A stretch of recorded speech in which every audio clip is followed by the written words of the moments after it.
आज पण सकाळी लवकर उठले. गुड मॉर्निंग गाईज, कशा आहात सर्व? आय होप सर्व मस्त आणि मजेत असते. आज पण मॉर्निंग होती, त्यामुळे आज पण लवकरच उठले होते. मग लवकर उठल्यावर काय कामं तर नसतात, कारण सर्व कामं आम्ही संध्याकाळीच आवरून ठेवतो. भांडे वगैरे बाकीचं जे काही असेल ते फक्त सकाळी स्वतःचं आवरायचं असते. स्वतःचं आवरले आणि चाय वगैरे बनवला, कारण सकाळ चायशिवाय तर आपली होतच नाही. चाय तर लागतोच. कसं आहे ना, चाय पिल्यावर मूड एकदम फ्रेश होते आणि झोप पण चालली जाते. मग चाय वगैरे बनवून झाल्याच्या नंतर गाळून वगैरे घेतला आणि बसले चाय बटर खायला. कारण कसं एका वेळचं नाश्ता नाही केलं तरी चालते, पण चाय बटर तर पाहिजेच. ते खाल्ल्याशिवाय मॉर्निंग झाल्यासारखे वाटत नाही. मग चाय बटर वगैरे खाल्लं. बघा किती ते चायवर प्रेम आणि त्या बटरवर किती प्रेमाने खात आहे. प्रेमाने खात आहे तर खात आहे, पण एकदम पटपट बकासुरासारखं. कारण कसं आहे माहीत आहे, ड्युटीला जायचा टाईम झाला होता ना, म्हणून फास्ट करावं लागलं सगळं.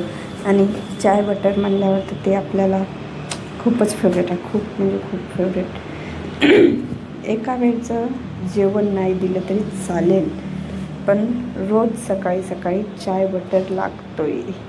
मग झालं चाय वगैरे पिऊन, मग काय आवरलं तर होतं ऑलरेडी. केस वगैरे केलेच होते, सर्व झालं होतं. फक्त राहिला होता बेल्ट. मग बेल्ट वगैरे लावला. काय ते म्हणत नाहीत का हो, दुष्काळात 13वा महिना, तशासारखं काहीसं झालं होतं आज माझ्यासोबत. एक तर ड्युटीवर जायची घाई होती प्रचंड, आणि त्यात हे बेल्ट एक उलटा लावला होता. मग काय पुन्हा काढावं लागलं. एक काम करायला जाते आणि एक होऊन बसते. मग काय काढला, बेल्ट वगैरे काढले आणि पुन्हा लावले. कसं आहे, कधी कधी तुम्ही म्हणाल इतके दिवस झाले कोणीला बेल्ट नाही लावता येत, पण तसं नसते. कधी कधी कामाच्या घाईमध्ये किंवा घाईमध्ये आपल्याला समजत नाही आपण काय करताय. त्या घाईमध्ये उलटा बेल्ट लावला होता. मग काय थोडंसं कॅमेऱ्याच्या समोर फ्लॅश मारलं, मटकले थोडेसे, आणि मग आपलं रेग्युलर कामं वॉच वगैरे लावली. त्यात वॉच विसरली होती, पण एकदम लक्षात आलं की अरे कडे आपली वॉच तर विसरली. मग काय इम्पॉर्टंट गोष्ट चार्जर. सर्वात इम्पॉर्टंट म्हणलं तर चार्जर आणि मोबाईल घेतला, बॅगमध्ये टाकला, बॅग वगैरे पॅक केली, आणि मग घेतलं हेडफोन.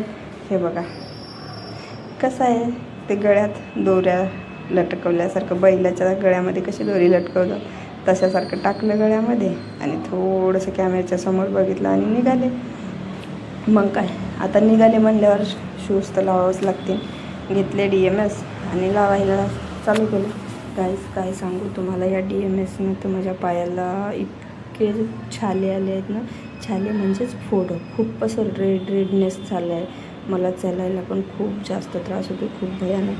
पण काय करणार, आता जावं तर लागणारच आहे, ड्युटी आहे शेवटी. आणि ऑन ड्युटीवर विदाऊट DMSचं नाही जाऊ शकत. DMS तर घालावंच लागते, कारण आपलं कसं कामच तसं आहे. फोर्स म्हणल्यावर DMS आणि वर्दी प्रॉपर लागते. मग काय लावले DMS वगैरे. कधी विचार येतो यार, सिव्हिल शूज असतात, फॉर्मल शूज असतात तर बरं झालं असतं, कारण त्रासच खूप होतो या DMSमुळे. खूप जास्त त्रास होतो गाईज. तुम्हीच सांगा काही उपाय असेल तर. ते बघा, ते छालेच बघत होती कसे झाले, काय झाले ते. कारण आता तुम्हीच सांगा त्याच्यावर काही घरगुती उपाय असेल तर. कारण मी तर सर्वच करून थकले.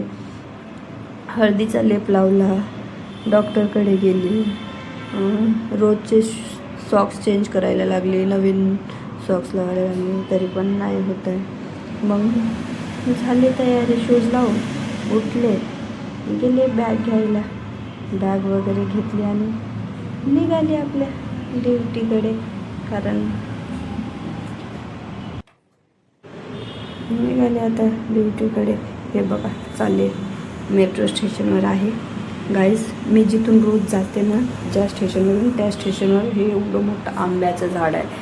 खूप मोठं आंब्याचं झाड आहे. तिथे इतके सारे आंबे लागलेत ना, खूप प्रचंड आंबे लागलेत. असं वाटते की जाऊन तोडून घ्यावं, पण काय करणार, नाही तोडू शकत ना, कारण ते खूप खाली, म्हणजे आंब्याचं झाड मोठं आहे, पण खाली उतरावं लागते. आणि त्यातल्या त्यात काही आंबे तर पिकायला लागले. ते बघा दिसत असतील तुम्हाला, खूप पिकत आहे.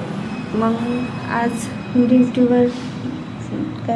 ड्युटीवर असंच इच्छा झाली कॅपेचिनो प्यायची.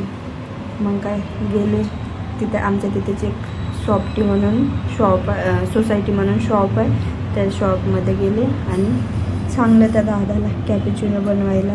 मग दादानं काढले आपले हत्यार आणि केलं मग कॅपेचिनो बनवायला. खरंच इतका भारी, इतकी टेस्ट होती ना, खूप मस्त. मग काय गाईज, थोडीशी आपल्याकडं कॅश नव्हती, कॅश पूर्णपणे संपून गेली.